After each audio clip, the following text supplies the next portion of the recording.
Hi everyone, and welcome back to Chop's Garage.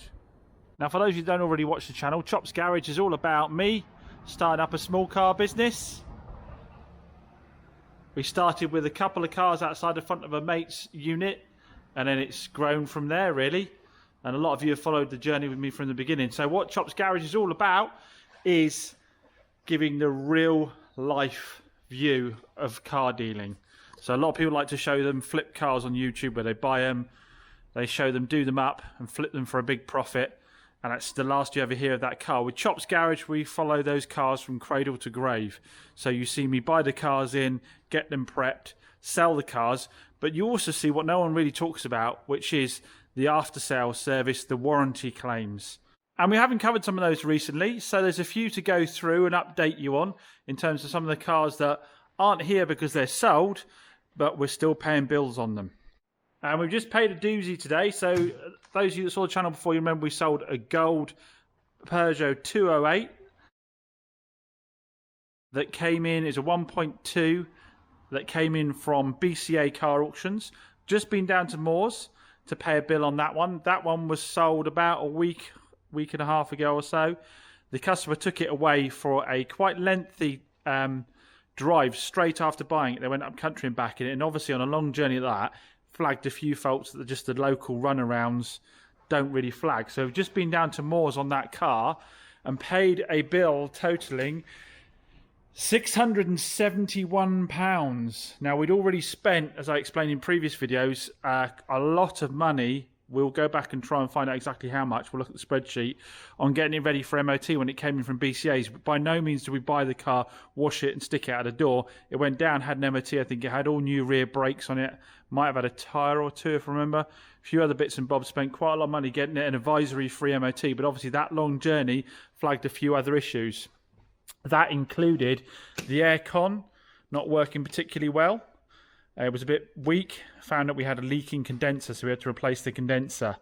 The rear side door, I hadn't noticed either, needed the customer, even after having a good sort of look around it when they first bought it, that when you were locking the car, the rear passenger door wasn't locking for some reason. So we put a new unit in there for the central locking system. Obviously, we had to regas the aircon. The customer also noted little drops of oil on their driveway when the car was sat overnight.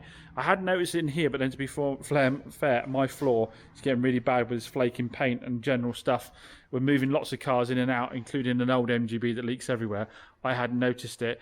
But yeah, it was only a very small amount, so we got that checked out, and it turned out that it was the aircon.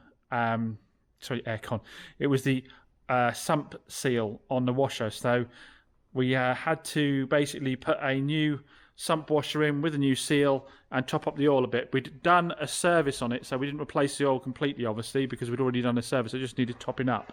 Now, as part of the sale, we also had agreed, because we didn't know if it had been done or not, to do the wet belts on those 208s. There's a rubber belt that runs in oil that can degrade and break down and cause problems on it. So if you don't know it's been done, after about 5 years or so, you really want to have it done. I think it's about 5 years.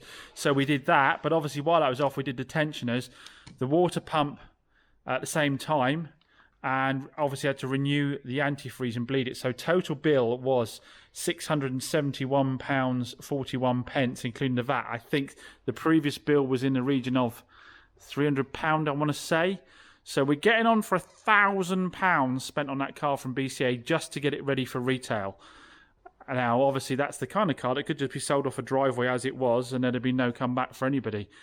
So a lot of the videos you see on YouTube where people flip cars on driveways, and those if you're doing it as a private sale kind of thing off a driveway, I'm not saying all the guys do this, a lot of them prep them properly, but if you're doing a private sale off of a driveway and you're not getting up over sort of 5-6 cars in a year and it's not your sole income, you can just wash a car, prep it and throw it out the door. And that car drove fine. It had existing MOT on it, but obviously for a retail business, we put all new MOTs on and we fully prep them. And then we have a warranty and we stand by the warranty. So obviously on this, the customer is paying none of that. We did agree a slightly higher price to have, to be fair, to have the cam belt done, but they're not paying anything obviously towards the sump, not paying anything towards the aircon condenser or the regas or the door lock. And obviously all the brakes and all that kind of stuff were done prior to it going up for sale. So the customers being able to just go and pick up the car, take it away, and not have to put their hand in their pocket at all. Oh, there was also a wheel wobble. He noticed a wheel wobble at about 70 mile an hour, I think it was. It turned out one of the wheels was slightly unbalanced. So obviously they don't come off for an MOT. So again, I'd driven it locally at normal sort of 50 mile an hour speeds, not really noticed it. So that was done as well. It was the wheel was taken off and rebalanced. So that's one of them. Another I have the bits for here. Ordered them in advance. See, comment down below if you know what this is for, looking at the colour of the paint. Anybody who watches the channel and saw some of the cars I've sold recently, give you a second or two. Now this is off the Volvo V50 T5 automatic. So remember we got in that 2000 and... what was it? It was quite an old one, wasn't it? Was it 2008, I think, I want to say? I can't quite remember now. Volvo T5 estate. So really nice, super clean car. Done 100,000 miles, I think, but it was mega clean. It was automatic, so it sold quite well. The Peugeot was 2012, by the way, with, I think, about 90,000 miles, if anybody didn't know that one. So the customers called and said again, he's had that car for about a month or so, a month and a half. Called to say the parking sensors weren't working properly. So we've ordered a sensor here, and I've also ordered a control module, because it could be the control module or the sensor. Now obviously I haven't ordered them brand new from Volvo, I've ordered them used online, because it is a used car. So if we've got a working used item, the rest of the system isn't going to be new. So we've got that booked in with Moores to do. The customers, I'm going to pick up the car for the customer on the way into work, because they're on the way into work and they're struggling to get in. Take it down to Moores, get it done, and I'll either take something else home, or I will hopefully be able to drop their car back to them and get that done. Now, I think the third one is the Peugeot with the... the Fiat 500 with the gear lever switch. So we had a Fiat 500 go out the door. The customer had it. They'd gone past their warranty. They had a 3-month warranty period. But the gear, just after, a week after, the switch on the gear lever, the neutral position sensor that would tell the car it could go into stop-start on the Fiat 500, that failed. So we had to get that done. Now, luckily, Moores, I told her that it was out of warranty and she would have to contribute. Luckily, Moores had the little unit on a Fiat 500, they had their spare. So they put that in, and it didn't take them too long to fit. So the total bill for it, I think, was about 80 odd pounds. So for the sake of the 80 pounds, I did say we'd go halves on it, but I actually haven't billed her for it at all. Just in kind of goodwill, because it seems silly to bill 40 pounds, doesn't it? So the purpose of that, so that's the ones from this week. Obviously, we've got quite a volume of cars have gone out the door, so you never know what's going to happen. Now, people say to me, oh, do you ever get a car come back that doesn't need warranty claims? Well, yes. It's about, I'd say on average, factor in about 10 to 20% are going to have a warranty claim. Now, bear in mind, we're not dealing with brand new cars here. If that was on brand new cars, yes, you'd be horrified. But we're talking about, the majority of the time, cars that are over 10 years old and over 70,000 miles. Very few cars are quite as new as like this Clio. On a 67 plate here and the Peugeot on a 67. They're normally more like the BMW 2012, 2010. So, and also, these people are then going out and using them in earnest every single day. So even with the best will in the world, I take my cars for much further test drives. I think the most dealerships do. Take them home and back, which is a total of about an hour. As you can see, I'm doing with the CR-V out there, which I have just brought back home and back and drives 2008. Unbelievably nice drive. It's like a big old armchair, that thing. Such a nice drive. So yeah, I do test drive them. So, but obviously if someone then goes and drives it up country and back for, you know, a 6-hour journey or something, they're going to flag up things that we're not going to. Or if they use it for a month in earnest every day, they're going to flag up things. So this is the difference, obviously, why you pay a premium to go through a dealer is that if you have problems with the car, you're going to be able to go back to them and get things sorted, as long as they're not fair and wear tear items, as long as they're unexpected breakages of things. So, and it's the thing I always say for those of you that have put into the comments that you're sort of doing a bit of car dealing now as well, have taken inspiration from me for some reason to do car dealing.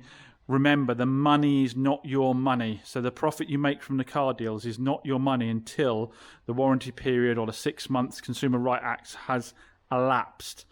Because you could end up spending quite a lot more of it. If you go spending it straight away and you haven't got a reserve to cover warranty claims, you're going to have problems, and that's when you're going to try and sort of wangle out of things, and that's when you'll get a bad reputation. So make sure you don't really know what profit you've made. All these channels will give you a profit figure on how much they've made on a car when they've just sold it.